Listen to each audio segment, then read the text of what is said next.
My Mister isn't just one of the best K-dramas I've ever seen, it's one of the best television shows I've ever seen.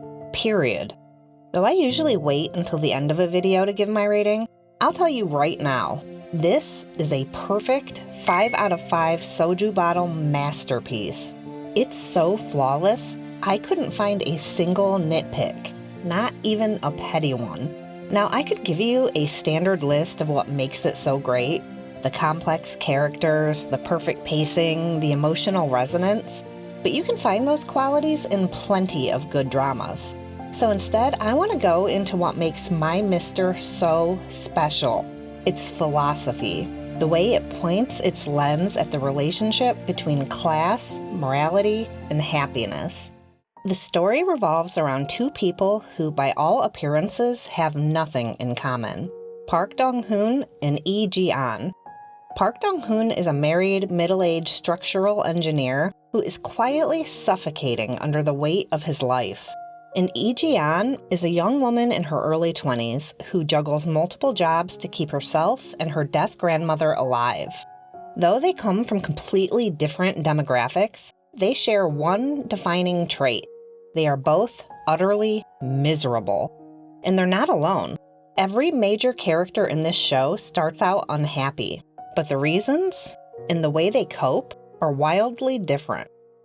At the very bottom of the economic system, we have Ji-eun. She is the sole caretaker for her deaf, immobile grandmother. Now, under the best of circumstances, this would be hard. But Ji-eun has it harder than most.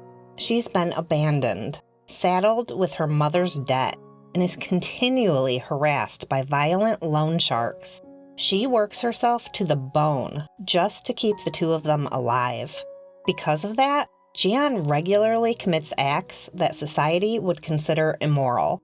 She steals instant coffee and food scraps from her part-time jobs. She vandalizes a car to escape a moneylender. She doesn't hesitate to ruin people's lives if it gets her cash. And in the past, when a loan shark assaulted her grandmother, she killed him. Without context, her actions appear indefensible. But My Mister refuses to remove the context. The show forces us to ask a difficult question. What does morality mean when survival itself is uncertain? It reminds me of a famous line from Bertolt Brecht's The Threepenny Opera. Erst kommt das Fressen, dann kommt die Moral. Loosely translated, this means first comes the food, then comes the morality. Kindness, virtue, honesty, these are luxuries, and Ji-eun can't afford them. So when Ji-eun learns that Park Dong-hoon has an envelope full of corporate bribe money sitting in his desk, she doesn't hesitate to steal it. But to understand how Dong-hoon ended up with a bribe, we have to jump to the opposite end of the class spectrum, the wealthy elite. Both Dong-hoon and Ji-eun work for Saman E&C, a company fractured by an internal power struggle. One faction is led by the ambitious CEO, Do Jun-young, a man willing to burn anyone to climb higher up the corporate ladder. The opposing faction wants to oust him, and both sides are more than willing to play dirty to win. The CEO strikes first. He attempts to send an anonymous bribe to a director named Park Dong-hoon, planning to immediately tip off the audit team to ruin him. However, the CEO's plans hit a snag, because the name Park Dong-hoon sounds incredibly similar to Park Dong-hoon. The bribe is accidentally delivered to our main character instead. The CEO is forced to pivot and frame Dong-hoon, something he doesn't mind doing since he happens to be having an affair with Dong-hoon's wife. Now notice the contrast here. For Ji-eun, immoral behavior is tied to survival. For the wealthy characters, immoral behavior is tied to ambition and greed. The behavior might be the same, but the motivations are completely different.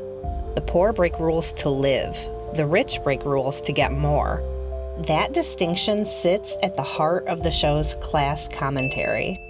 So Dong-hoon suddenly finds himself holding a massive stack of cash vouchers. Confused and stressed, he hides them in his desk. Ji-eun sees this as her golden ticket to pay off her debts and protect her grandmother.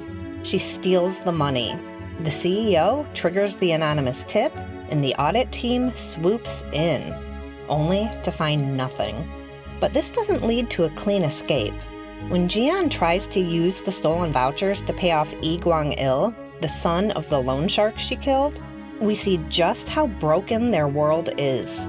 Gwang-il has known Ji-eun since childhood, and he is a deeply conflicted, violent character. On one hand, he grew up alongside Ji-eun, enduring the same horrific abuse, and trying to protect her the best he could. But she's also the person who killed his dad. Part of him loves Ji-eun. Part of him hates her. He wants her close. He wants her punished. He's a walking contradiction, and that's exactly why he feels so real. So when Ji-eun brings him the massive stack of vouchers, he decides to keep the money and report her to the police for theft. If she's locked up in jail, her interest will continue to accrue, ensuring that she can never escape her debt or him. But hardship has made Ji-eun incredibly street smart. She creates a distraction, steals the vouchers back from him, and dumps them in an office trash can. With the help of a friend in janitorial services, the money is turned in anonymously, leading everyone to believe that Dong-hoon was so fiercely righteous that he threw the bribe money away. Later, Ji-eun discovers the CEO's affair with Dong-hoon's wife. When she tries to exploit this, the CEO offers her a deal. Get both Director Park and Dong-hoon fired, and he'll pay her 10 million won apiece. Sabotaging the director is easy. She spikes his drink and gets him stranded out of town so he misses a crucial meeting. But ruining Dong-hoon proves much harder, because Dong-hoon is the one truly moral character in the show. Dong-hoon represents the middle class.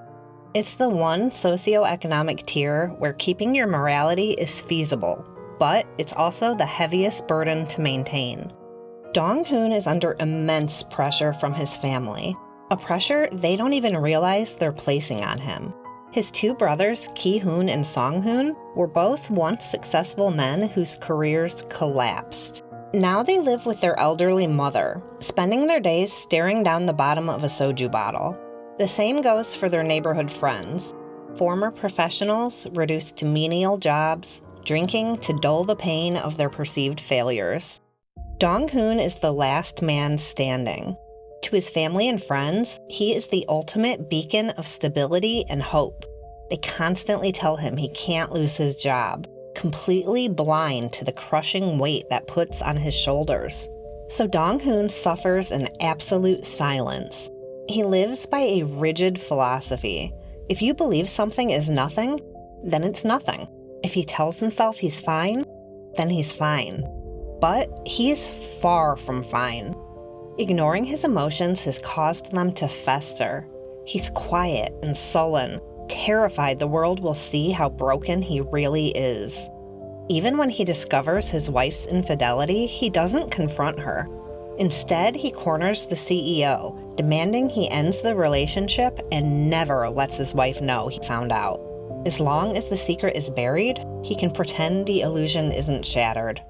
Despite his inner misery, Dong-hoon is a genuinely good man, a truth Ji-eun discovers by wiretapping his phone. Initially, she tries to frame him by forcing an unexpected kiss on him while a friend snaps a photo. But Dong-hoon rejects her, and the photo proves she instigated it. So she shifts to a long con, blackmailing him into buying her meals and drinks. Dong-hoon hates the secrecy. It violates his moral code. He offers to pay her off just to stop meeting. But his entire attitude shifts when he discovers she is a caretaker for her grandmother. Ji-eun is cold, defensive, and rude.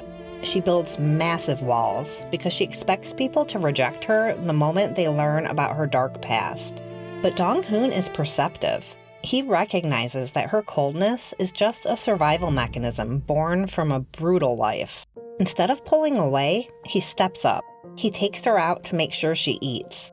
He encourages her to socialize. helps her navigate free social programs to get her grandmother into a proper nursing home, and even tries to handle her debts when he realizes she's being beaten. Most importantly, though, when he learns she killed a man, he doesn't judge her. He shows profound empathy, saying that anyone in her position, including himself, would have done the exact same thing to protect their family. Hearing this, Ji-eun's protective walls finally shatter. She falls deeply in love with him. Instead of trying to sabotage him, she begins using everything in her power to protect him from the CEO.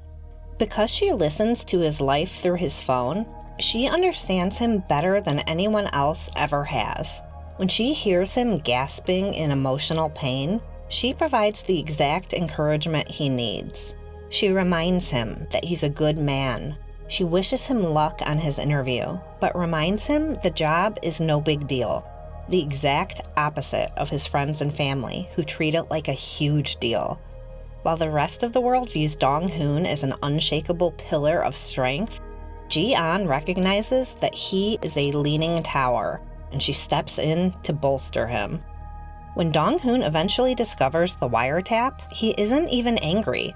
It actually deepens his care for Ji-eun, because she knew every single one of his darkest, ugliest secrets. All the things he desperately tried to pretend weren't real, and she loved him anyway. Now, to be clear, while Ji-eun develops romantic feelings for Dong-hoon, he maintains healthy boundaries.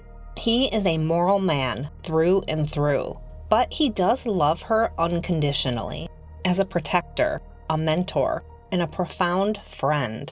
Because of her unwavering support, Dong-hoon finally finds the courage to face his reality. He and his wife finally have it out over her infidelity.